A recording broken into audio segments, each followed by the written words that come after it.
À part quelques voyages vers la Lune, toutes les incursions humaines dans l'espace se sont produites dans l'orbite terrestre basse. Ce qui est essentiel à comprendre, c'est que si vous n'atteignez pas l'orbite terrestre basse, vous ne pouvez aller nulle part. Or, le but de tout vol spatial habité est de se rendre ailleurs. L'orbite terrestre basse est une sorte de porte d'entrée pour ce type d'aventure. Au-dessus de l'orbite terrestre basse se trouve une région appelée orbite moyenne, qui se situe à une distance de la Terre comprise entre 1900 et 22 000 km. De nombreux satellites de communication sont placés en orbite ici, y compris les GPS. Les satellites GPS tournent à environ 19 000 km de la Terre, dans une orbite que nous appelons semi-synchrone. Ils font à peu près 2 fois le tour de la Terre en 12 heures. Les GPS sont placés sur 6 plans orbitaux. Imaginez un globe terrestre autour duquel se dessinent 6 orbites séparées par des distances égales et 4 à 5 satellites par plan orbital. Cela nous permet de couvrir le monde entier. Les satellites GPS étant placés à cette altitude, ils peuvent surveiller n'importe quel point du globe à toute heure du jour et de la nuit. Il faut 4 satellites pour couvrir un emplacement précis. Le premier trace un cercle autour de la zone, le second et le troisième affinent la position, et enfin le quatrième peut dire exactement où vous êtes. C'est aussi dans l'orbite terrestre moyenne que réside la terrible ceinture de radiation de Van Allen. Ces zones de particules énergétiques peuvent entraîner dans un mouvement de spirale destructeur un satellite de 300 millions de dollars ou bombarder un être humain d'une dose de rayons mortels. Elles s'étirent depuis la Terre comme des anneaux de forme allongée. Les satellites sont placés à des altitudes très précises afin d'éviter ces ceintures de particules venues du Soleil, particulièrement destructrices. Encore plus loin, on trouve l'orbite terrestre haute ou orbite géosynchrone. Si l'orbite basse est une ville très animée, l'orbite haute est un paysage rural. À une altitude située entre 35 000 et 56 000 km au-dessus du niveau de la mer, les satellites survolent la Terre. Ils ont un point de vue incomparable sur n'importe quel endroit, fût-il à une très longue distance. Plus de 2000 satellites résident dans l'orbite terrestre haute. Ces satellites semblent être stationnaires. Ils accomplissent un tour de la Terre toutes les 24 heures. Mais une illusion d'optique nous laisse penser qu'ils sont immobiles dans l'espace extérieur. Pour atteindre l'orbite terrestre, un objet doit d'abord quitter le sol, puis être placé dans l'espace. La fusée ou le vaisseau spatial a donc besoin d'atteindre une vitesse appropriée pour parvenir à la direction et à l'altitude visée. Une vitesse de quelques kilomètres/heure est trop faible. La force de gravité et la force de résistance de l'atmosphère basse abattraient le vaisseau spatial et le conduiraient à s'écraser au sol. Il faut sortir de la résistance de l'atmosphère basse, dépasser cette zone de turbulence et de friction, filer ensuite dans la bonne direction et accélérer quand on est au-dessus de cette atmosphère sensible. C'est pour une excellente raison que le vaisseau spatial est lancé tout droit et non en angle, comme celui d'un avion. Un lancement spatial typique consiste à filer tout droit dans l'atmosphère pour traverser d'abord sa partie la plus épaisse, puis décrire un arc sur quelques kilomètres et enfin augmenter la vitesse pour aller dans la direction prévue.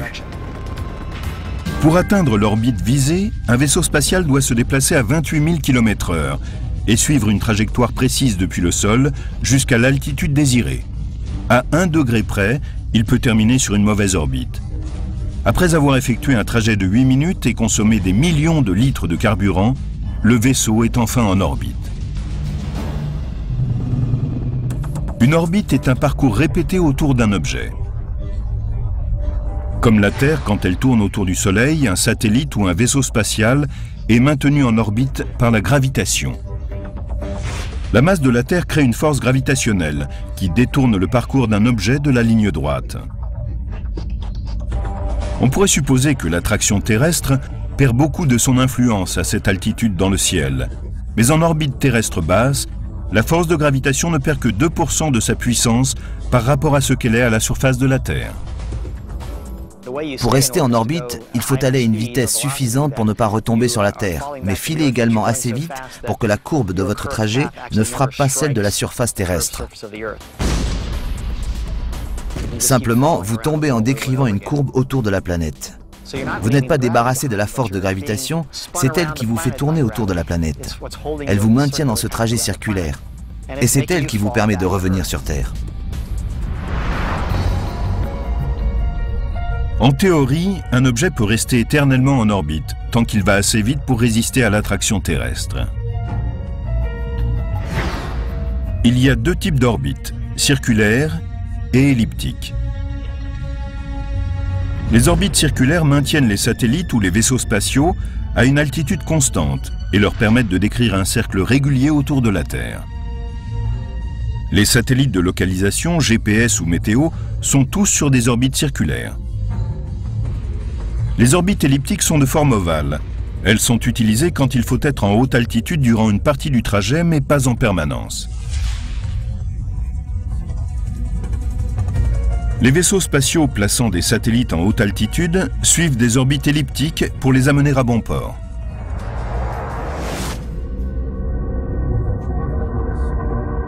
Que l'on suive un trajet circulaire ou elliptique, de nombreux dangers se présentent dans l'orbite terrestre.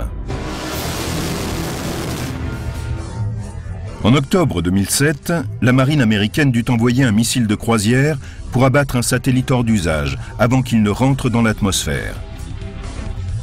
Pourquoi? Parce que le satellite transportait à son bord un matériau dangereux. En s'écrasant au sol, il aurait pu empoisonner des milliers de gens.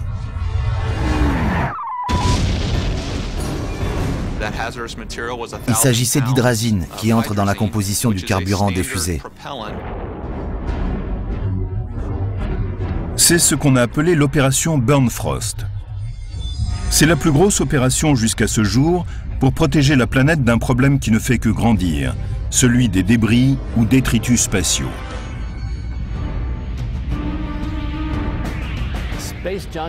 Les détritus spatiaux sont tout ce que l'homme a envoyé dans l'espace et qui ne fonctionne plus. Il y a là-haut des débris qui sont là depuis nos tout débuts dans l'espace.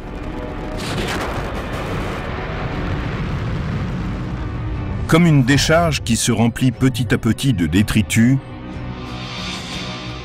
les débris se sont accumulés autour de la Terre depuis le lancement du premier Spoutnik en 1957.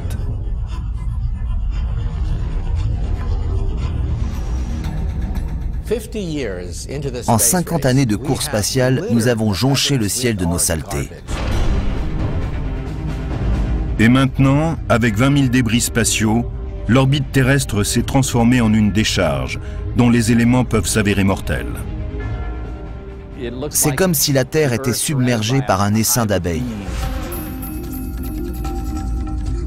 Les débris spatiaux sont constitués essentiellement de morceaux de fusées, de satellites hors d'usage ou de vestiges d'un objet détruit après son lancement. Pris dans l'attraction gravitationnelle terrestre, ces débris se déplacent à des vitesses supérieures à 35 000 km/h. Ils filent 10 fois plus vite qu'une balle de revolver. Une collision entre un objet en fonctionnement comme un satellite ou un vaisseau habité et des débris spatiaux pourrait être catastrophique. Le centre JSPOC, Joint Space Operations Center, ou Centre d'opération spatiale interarmée, est une unité de surveillance top secrète de l'aviation américaine, dont la tâche est de traquer tout objet qui tourne autour de la Terre, y compris les débris spatiaux. Nous utilisons une foule de capteurs comme ceux du Space Surveillance Network, le réseau de surveillance spatiale. C'est un réseau de 29 stations situées autour du globe, des radars aussi bien que des télescopes optiques qui traquent plus de 18 000 objets que les hommes ont laissés derrière eux dans l'espace. Ces objets peuvent être aussi bien des satellites en activité, corps d'usage, ou des corps de fusées destinés au lancement et des débris égarés. S'ils entraient en collision, cela produirait une catastrophe.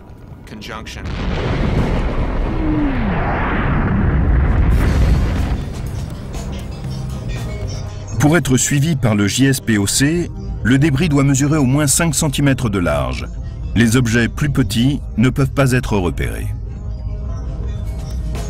Au cours de la plupart des vols que j'ai effectués à bord d'une navette, nous avons vu apparaître de petits éclats dans les fenêtres de la taille d'une pointe de stylo. C'est dans l'orbite basse de la Terre que l'on rencontre le plus grand nombre de débris. En 2008, une collision intentionnelle entre deux satellites a soulevé l'indignation du monde entier. Et un nuage de débris a menacé l'orbite terrestre basse. Cela ne s'était jamais produit ainsi auparavant.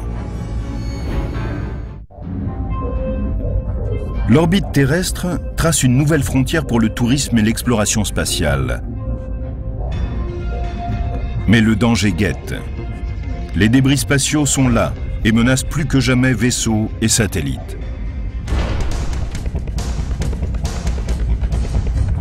En 2007, on estimait la quantité totale de débris spatiaux à 20 000. 14 000 d'entre eux étaient repérables. Puis en 2008, le programme spatial chinois fit entrer 2 satellites en collision lors d'un test d'armement anti-satellite. La communauté spatiale internationale fut scandalisée. Le 10 janvier 2007, le nombre d'objets que nous traquions était inférieur à 14 000. 16 mois plus tard, ce nombre avait augmenté de 30% pour atteindre 18 000. Le problème des débris spatiaux continue à se développer. Des collisions se sont déjà produites entre des détritus spatiaux et des objets en activité.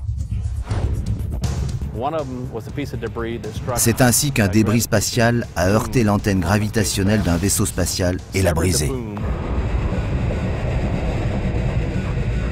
Pour éviter de futures collisions, le JSPOC est en contact constant avec la NASA et d'autres organismes spatiaux internationaux.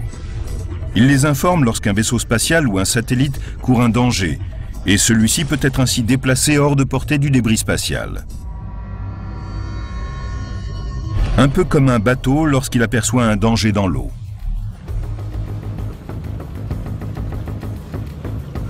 Quand on est sur l'eau, c'est ce qu'on ne peut pas voir qui provoque le plus de dégâts, comme lorsqu'on entre en collision avec un tronc d'arbre par exemple, ou quelque autre obstacle qui se trouverait sur la surface de l'eau. En orbite, nous avons le même problème. Nous ne pouvons pas pister tous les débris qui pourraient endommager ou détruire un vaisseau spatial. Nous comptons sur le fait qu'il y a peu de chances, statistiquement, de heurter un débris spatial. Mais un jour, les assurances ne seront plus d'accord avec nous.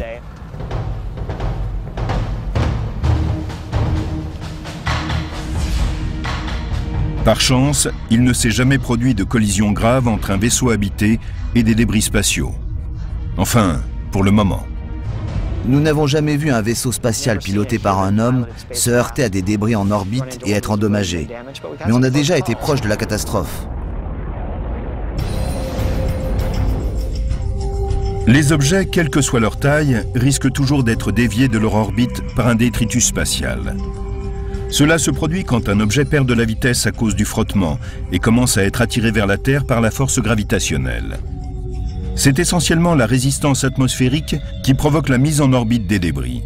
C'est le même phénomène que subit un cycliste. Quand vous pédalez à vitesse constante, vous maintenez un équilibre entre votre puissance musculaire, la pression de la route sur les pneus et la résistance de l'air autour de vous. Quand vous êtes sur un vélo, vous surmontez la résistance avec vos muscles. Et dans l'espace, en mettant le feu aux engins qui vont vous propulser en avant, vous donnez un peu de vitesse et vous surmonterez ainsi la résistance de l'air. C'est ce que doit faire la station spatiale pour éviter de retomber vers la Terre et de s'embraser. Si la poussée en avant s'arrête brusquement, vous retombez et rentrez de nouveau dans l'atmosphère.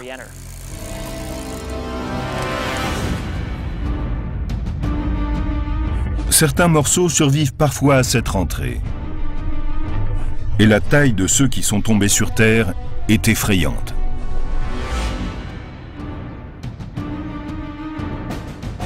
Au cours des 40 dernières années, 17 000 morceaux de débris spatiaux ont survécu à la rentrée dans l'atmosphère.